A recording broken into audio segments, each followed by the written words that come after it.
L'histoire commence avec George, qui était un agent de premier plan, qui devait rencontrer secrètement son patron un soir.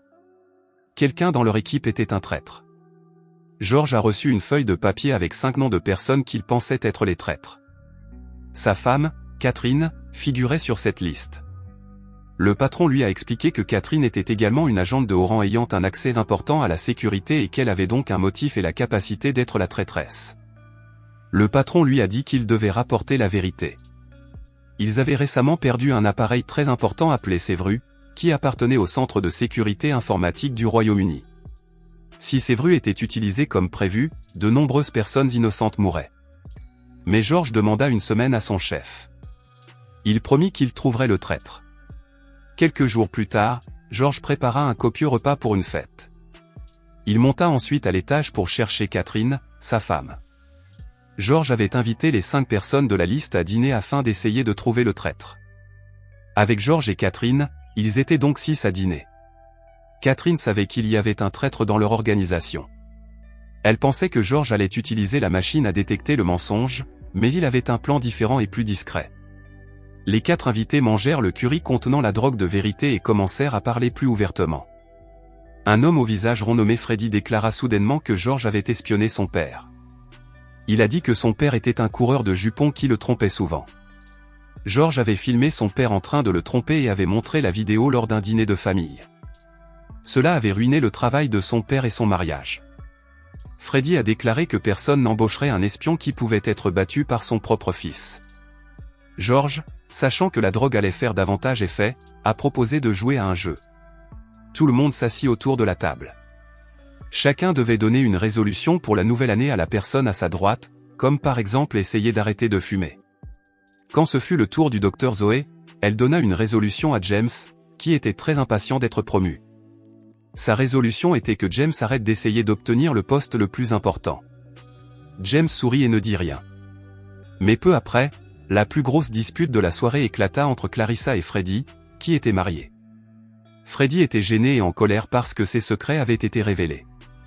Il se mit à crier après Clarissa, disant qu'il n'avait pas de liaison et qu'elle mentait au sujet d'un homme bon qu'il aimait.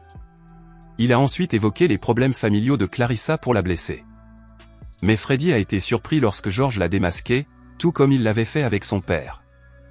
George a révélé le nom de l'hôtel où Freddy se rendait avec sa maîtresse.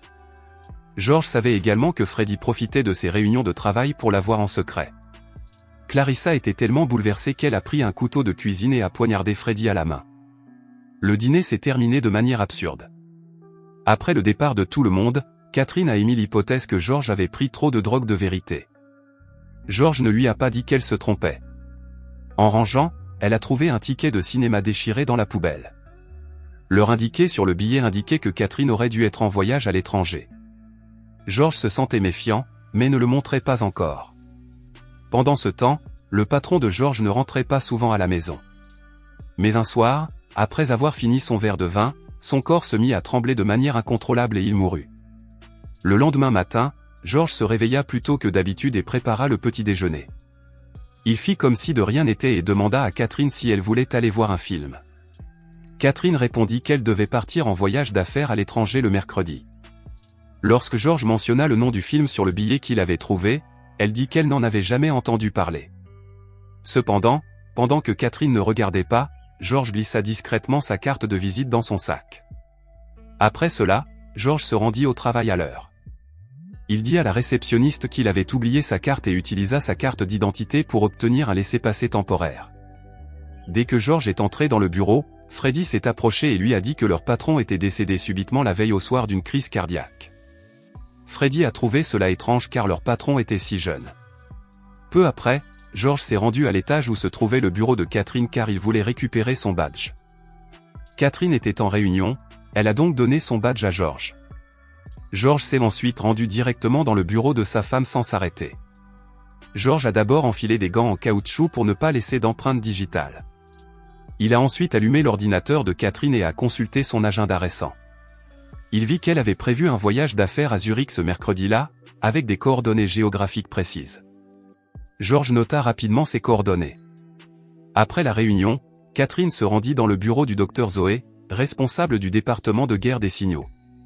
Ils s'assirent et discutèrent en détail. Le docteur Zoé avait besoin de savoir si les agents avaient des problèmes de santé mentale.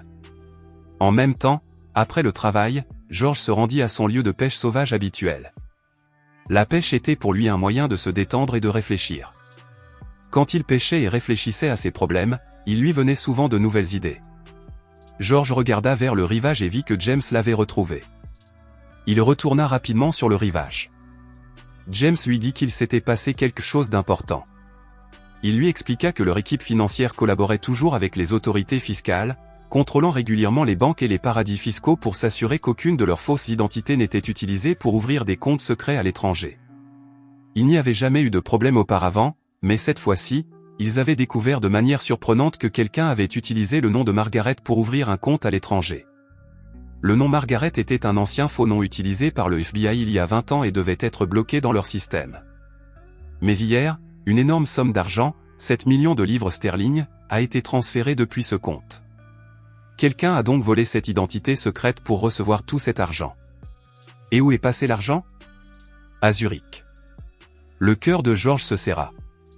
Ces nouvelles informations laissaient penser que Catherine était impliquée. Tôt le matin, George accompagna Catherine à l'aéroport pour son voyage d'affaires. Comme il s'agissait d'une mission secrète, Catherine ne dit pas à George pourquoi elle se rendait à Zurich. Mais George avait besoin de disculper sa femme et de découvrir la vérité. Ce soir-là, il se rendit donc chez Clarissa pour lui demander une faveur. Clarissa était chargée de vérifier les enregistrements des caméras de sécurité du quartier général. George avait besoin qu'elle change brièvement l'angle de la caméra le lendemain matin, afin qu'elle ne soit pas bloquée et n'enregistre pas. Clarissa répondit immédiatement qu'elle ne pouvait pas le faire. George lui expliqua patiemment que pendant le court laps de temps où la caméra serait déplacée, le satellite pourrait être utilisé à d'autres fins sans que personne ne s'en aperçoive. George avait déjà réussi cette opération lors d'une mission. Le lendemain, George arriva tôt à l'endroit dont Clarissa lui avait parlé. Il donna à Clarissa les coordonnées de la carte qu'il avait trouvée sur l'ordinateur de Catherine. Il n'avait que 3 minutes et 20 secondes. Clarissa utilisa rapidement le satellite pour commencer ses recherches et trouva enfin un banc sur une place de Zurich. Puis Catherine apparut à leur vue. Clarissa semblait satisfaite, pensant que George avait lui aussi été trahi. À ce moment-là, un homme s'assit à côté de Catherine. George dit à Clarissa de s'approcher et d'utiliser la reconnaissance faciale. Une seconde plus tard, Clarissa découvrit l'identité de l'homme. Il s'appelait Kulikov et était russe. Au même moment, Freddy, après avoir vu quelque chose sur son ordinateur, appela immédiatement George. Quand George le vit, il fut lui aussi très choqué. Peu après, leur chef tint une réunion secrète. Il s'avéra que la fédération surveillait sans relâche un général russe nommé Vadim. Il travaillait avec un groupe de chefs militaires en exil pour tenter de renverser le gouvernement russe, qui connaissait des problèmes en raison de la guerre. Mais étrangement, tôt ce matin-là, le satellite qu'il observait a soudainement changé d'angle de vue pendant 2 minutes. Quand il est revenu à la normale, Vadim avait déjà disparu. Comment l'ennemi pouvait-il savoir exactement quand le satellite allait changer d'angle de vue, à moins que quelqu'un à l'intérieur de son quartier général ne le lui ait dit? Une fois tout le monde parti, le chef a dit à George, Freddy et James que Vadim avait probablement Sévru, et que c'était pour cela qu'il le surveillait. Si Vadim ramenait Sévru à Moscou, ce serait un désastre. Sévru était un virus informatique spécial développé en collaboration avec l'Agence nationale de sécurité des États-Unis. Le chef ordonna aux 3 hommes de trouver rapidement l'informateur par tous les moyens. Après la réunion, George était encore sous le choc. Il ne s'attendait pas à ce que Clarissa raconte immédiatement à Freddy tout ce que George lui avait demandé. Pendant ce temps, Catherine prit l'avion pour rentrer chez elle. Mais quand elle arriva, Freddy l'attendait déjà. Il lui raconta ce qui s'était passé ce jour-là et que si Fedin retournait à Moscou, George serait accusé et risquerait 35 ans de prison. Freddy demanda ensuite à Catherine si elle savait pourquoi George la surveillait, mais Catherine n'en savait rien. Ce soir-là, Catherine était au lit. George se retourna soudainement, réalisant qu'il était pris au piège. Catherine était d'accord. Il était clair que quelqu'un essayait de leur faire du mal à tous les deux. Entre-temps, Catherine avait un plan pour trouver le véritable traître. Tout d'abord, elle demanda à Clarissa d'obtenir l'historique des positions du téléphone de Kulikov. Puis, en secret, elle organisa une rencontre avec un bon ami qui travaillait à la CIA. Elle savait que n'importe qui au sein du FBI pouvait être le traître.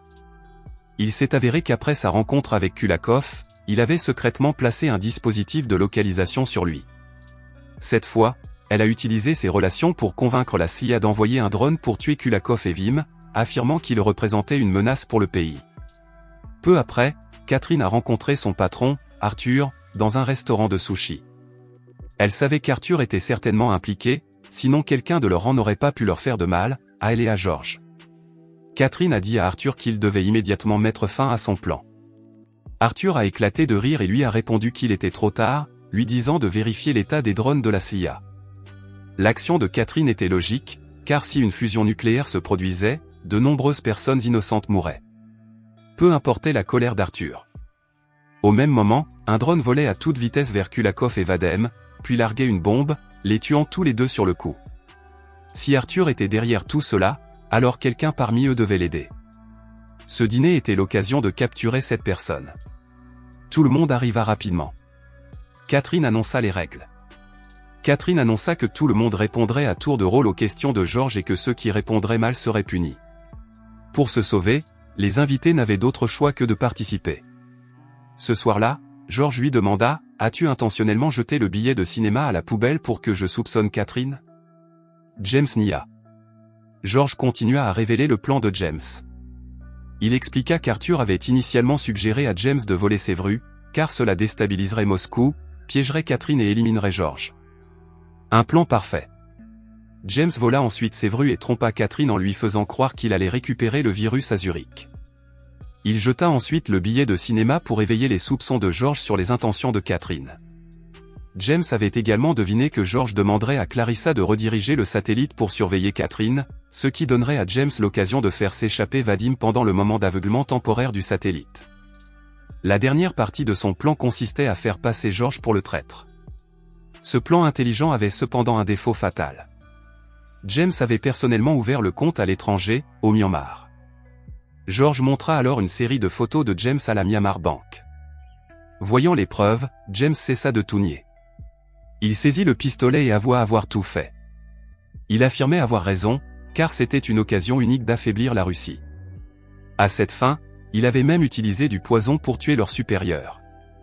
Il affirmait que sans aveu, il ne s'agissait que de conjectures.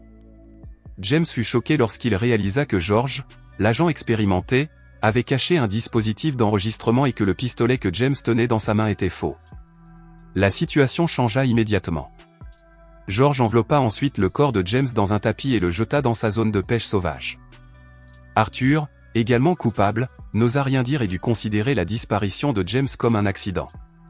La vie de George et Catherine reprit son cours normal.